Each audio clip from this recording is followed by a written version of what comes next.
Thanks, Jorge. Now, this morning, we have Taylor Twellman, MLS Apple TV lead analyst. Well, Taylor, you know a thing or two about MLS. Debatable. I know that stadium will be able to see it in July. I can promise you that. We have a stadium here, right? Well, I'm really excited that you're here because obviously, we're having this conversation, especially right here in Charlotte. You're visiting us. How have you seen soccer, just in the impression of soccer, grow here?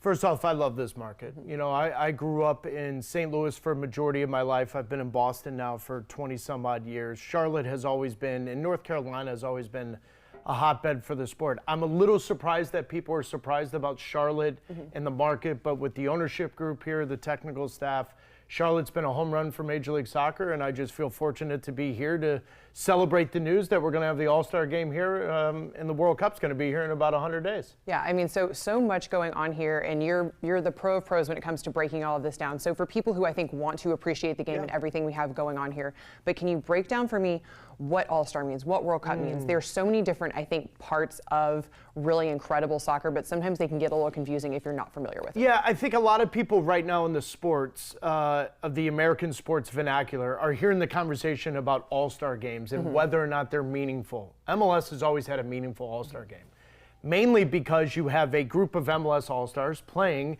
a group of Liga MX All-Stars. And so now you've tapped into the United States rivalry and the Mexico rivalry. So this July, after the biggest World Cup ever, in this city, you're going to have 26 of the best players to represent Major League Soccer.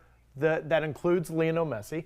And you're going to have 26 players that represent the best of the Mexican leagues. And so you have the two fan bases, you have that rivalry. They're going to be at Bank of America Stadium on Wednesday night in July.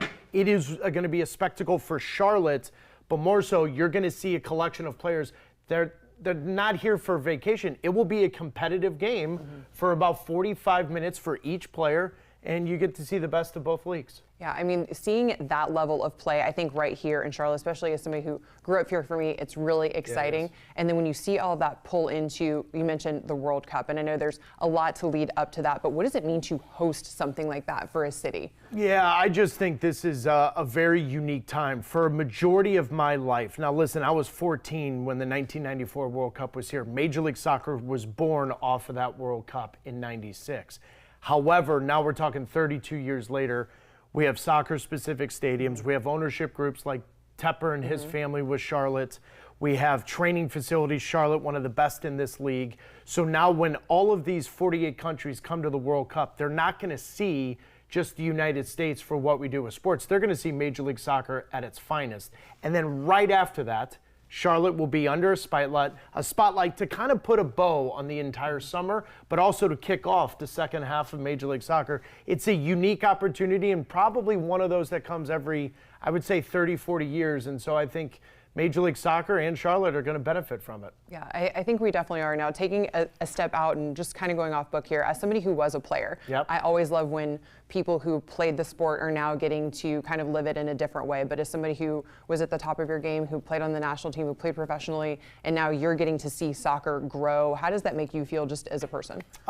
There's a responsibility that we all had. My grandfather won 2 World Series with the Yankees, and when I saw him grow up, and actually then retire, but also contribute back. He set a real good example for me. My father played in the NASL. You have a responsibility when you're done playing to grow the sport. Now, I've been very fortunate to be in this seat. Some people listening to this would say he's been the voice and they hit mute, but I digress. The point is that there's a responsibility you have. You have to grow the sport. And I just feel like when I'm going to talk to my grandkids down the road, I'll be telling stories about following Messi. I'll be telling them stories about 60,000 at Bank of America Stadium, seeing Charlotte play, seeing the growth of that.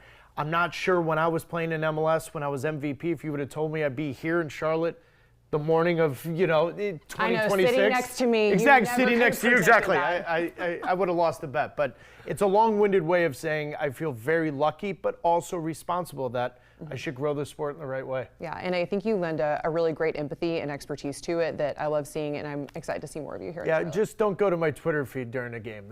You got it. Yeah, that's fair. That's fair. We can agree to that, right, Jorge? I brought you a gift. It's a scarf. Oh, a man with a present. I love that. Thank you so much. Obviously, we are going to be sporting supporting this and a lot more of that. It actually goes. It looks perfect. It looks perfect. Awesome, Taylor. Thank you so much. We for really appreciate you. All right, everyone. The countdown is on to summer break. But parents, before you panic, don't stress. We're helping you keep your summer sanity. Stick with us on QC Life.